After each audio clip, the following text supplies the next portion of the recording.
Hello mga mamis, itong pangalawang gagawin ko ay yung pangalawang dummy cake na order. Bali, isang tao lang to nag-order tapos 5 cake yung kanyang in-order.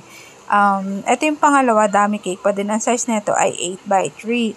Tapos binalutan ko yan siya ng cling wrap bago ko ilagay yung icing niya para kahit paano hindi siya ba ganun dumiretso dumikit sa may styro, hindi siya maghawa-hawa. Diba minsan may parang may crab, basta may bubog-bubog pa yung styro.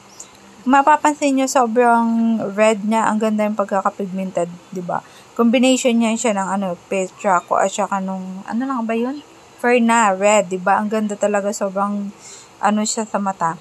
Kahit na hindi na Pasko, ang lakas makapamasko ng cake na to. Kasi nga, since pang pictorial siya, kailangan, masyadong vibrant or colorful yung mga cake talaga. Kaya ayan yung napili ni customer na design. Sabi niya, red yan. Kasi yung pinaka-sample na binigay ko is simple lang talaga na cake na may border, walang any design. Lagyan ko daw ng touch of green. So, naisip ko, lagyan ko na lang ng drip.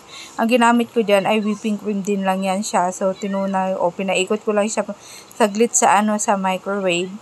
Tansya-tansya lang para ma-achieve yung ganyang consistency niya. So, pag nagta-try pa lang kayo or bago nyo ihulog sa cake yung ganyan na magiging drip, make sure na i-testing nyo muna kung sakto na yung drip ba. Huwag nyo i-diretso dyan para at least sakala magkamali. Pwede pang ulitin.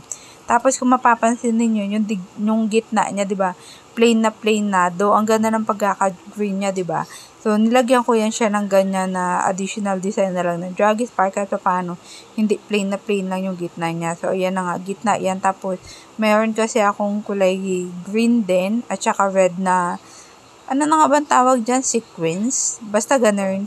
Ayun yung nilagay ko na design na parang pabulaklak. Kahit paano nagkaroon ng buhay yung pinakagitna, 'di ba? So, itong mga dummy cake na yan, kung ang presyo na iisipin mo, halos konti lang yung difference niya sa edible talaga. Kaya lang, since pang pictorial lang, kaya hindi kailangan na edible talaga. So, ito at least pag nagpasko, may idea na kayo na pwedeng gawin, diba? O char. So, yun na mga mami. Salamat sa inyo. Ciao! Abangan nyo yung next pa na video ko. Paalam!